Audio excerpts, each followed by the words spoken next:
Bearcats are 4-0. They played Ohio last Saturday. Cincinnati won the game 34-30. Cincinnati takes to the road this Saturday to face UConn in East Hartford, Connecticut. Game will be at 3:30 p.m. Eastern and will be televised on CBS Sports Network. Coach, thank you for joining us on the call today. If you would just take a minute to tie up the win against Ohio and what you expect to see as you get into conference play Saturday against UConn. Obviously, a very exciting come from behind win, down 21 points in the first quarter, down 24-7 at half.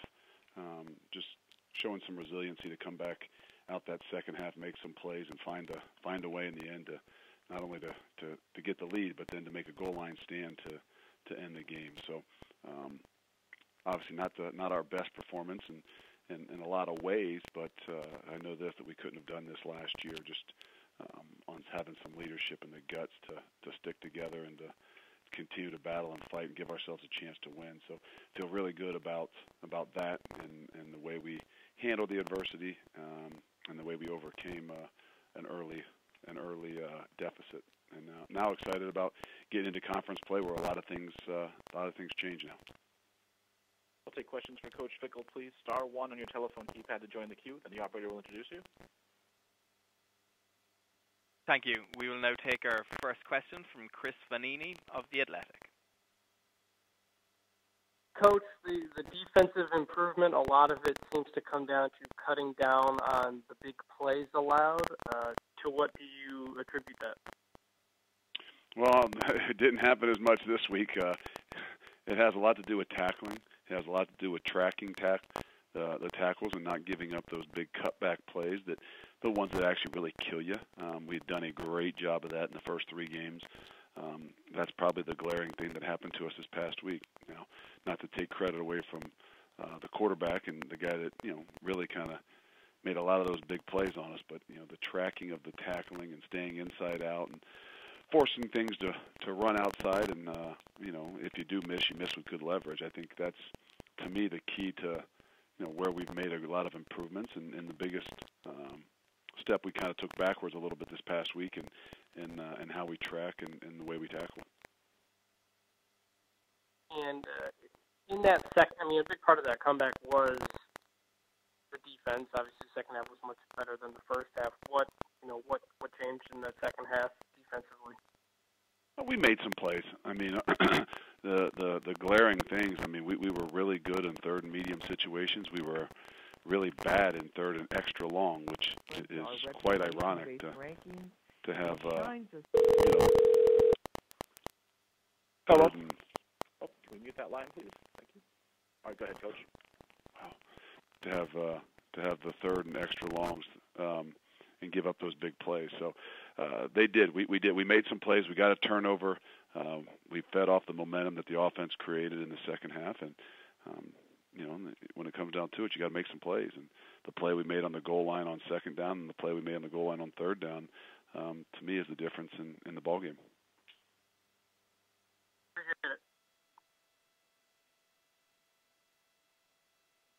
Thank you. We can now take our next question from Jim Fuller of New Haven Register.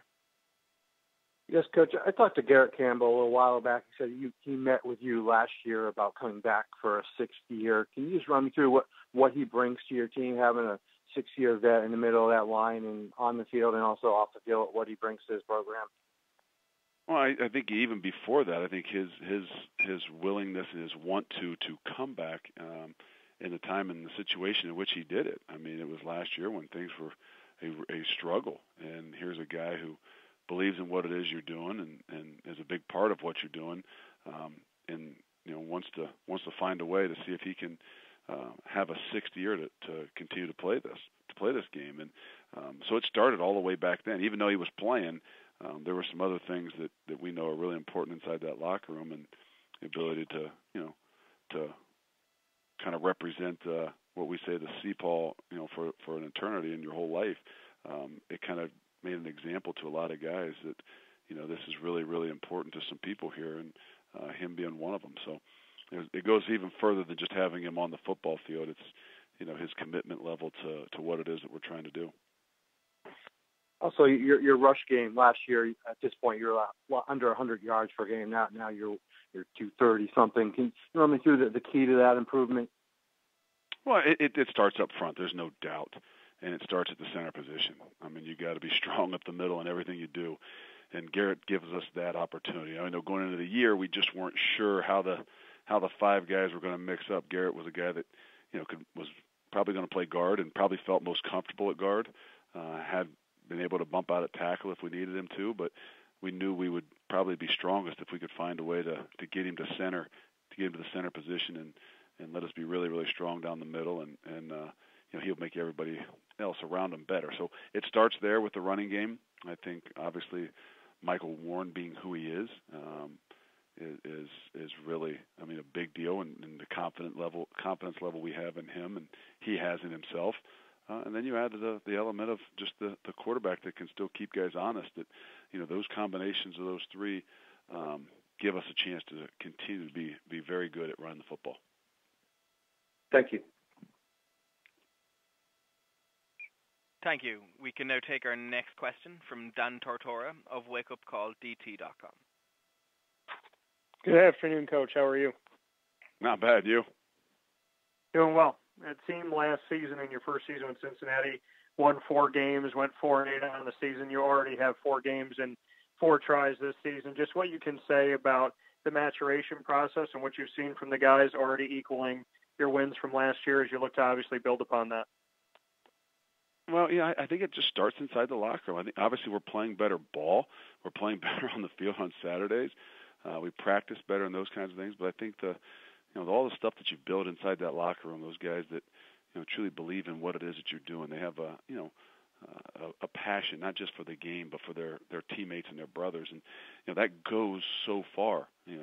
That's what makes your practices better. That's what makes your your Friday nights better, that those guys have relationships and things like that, which then in turn, gives you a better opportunity for us even to use the off-season time that was allowed with those 2 hours, a lot of ownership in those guys because they want to be around each other. I think we're fortunate enough to use that in a very good way, and our leaders used it in a very good way, and it gave us an opportunity to grow and to become better football players when we went to camp, because there wasn't as much teaching and trying to develop the relationships. We had a lot more time to focus on football. What is it, in your opinion, of Cincinnati when you came in? Obviously, Tommy Tuberville, when he was going out, the team was trending downward. You came in and had to try and turn it in the other direction. What is it about this year and this team and this environment of the players that you have and the coaches that you have that are starting to change the tide, in your opinion, at this point? Well, I think, change is inevitable. There's always going to be change no matter what it is, whether it's a coach, whether it's a coordinator, whether it's a system, whether it's a player graduates. It's growth that's, I really believe, is optional.